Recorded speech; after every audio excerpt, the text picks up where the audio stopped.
오늘 국회 경제 분야 대정부 질문에선 취약계층을 지원하기 위한 추가 경정 예산 편성을 촉구하는 야당과 재정 건전성이 중요하다는 여당 입장이 첨예하게 부딪혔습니다. 또 일본 원전 오염수 방류 대책을 둘러싼 공방도 역시 거셌습니다. 취재기자 연결해 보겠습니다. 정현우 기자. 네, 국회입니다. 네, 경제 분야 대정부 질문에서 여야가 각종 쟁점을 두고 강하게 맞붙고 있죠. 네, 한덕수 총리와 추경호 경제부총리 등이 출석한 가운데 경제 분야 대정부 질문이 오후 2시부터 진행되고 있습니다. 우선 민주당은 공공요금 인상 등으로 인한 요금 폭탄 우려 등을 거론하면서 추경을 비롯한 적극적인 정부의 재정 정책을 주문했습니다. 들어보겠습니다. 정부의 공공요금 인상으로 고통받고 있는 취약계층에 대한 지원 정책이 있으신지, 또 이를 위해서 추경을 검토하고 계신지 말씀해 주시기 부탁드립니다. 반면 국민의힘에선 지난 정부의 퍼주기 때문에 재정 건전성을 확보해야 하는데 민주당에서 발목을 잡고 있다고 맞섰습니다. 마찬가지로 들어보겠습니다. 재정 적자가 일정 수준을 넘지 않도록 하는 재정 준칙조차 도입하지 못하고 있습니다.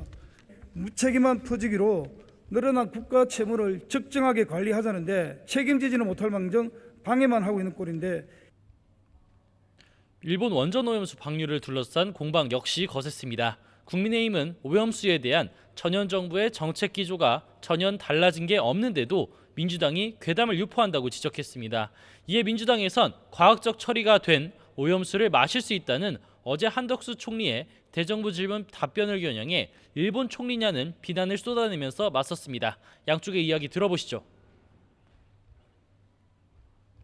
결국 문재인 정부나 윤석열 정부의 입장차가 전혀 없죠. 오염수 방류에 대한 괴담이 2007년 광우병 괴담, 또 2016년 사드 괴담 같은 양상을 흐른다는 지적, 어떻게 생각하십니까?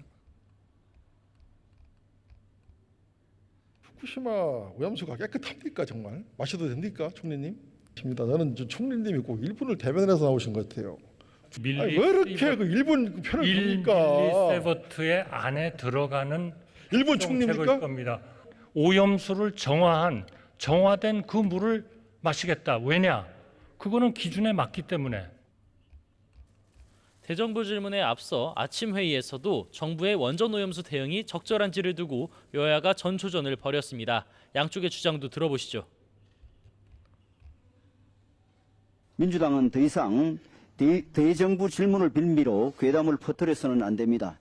우리 바다가 기준치 넘는 방사능 물질로 오염되는 일은 없을 것이며 우리 국민이 방사능 생선을 먹는 일도 없을 것입니다. 국민의 불안을 괴담을 유포하는 것으로 규정하고 민사상, 형사상 책임을 묻겠다고 하는 것이 과연 국민들에 대해 취할 수 있는 정부의 온당한 자세인지 정말로 유감스럽습니다. 민주당에선 이번 주말 오염수 방출 저지 장애 집회에 나서면서 관련 공세를 이어갈 방침인데 정부의 대응이 충분하다고 옹호하는 여권과의 대치가 당분간 계속될 전망입니다. 지금까지 국회에서 전해드렸습니다.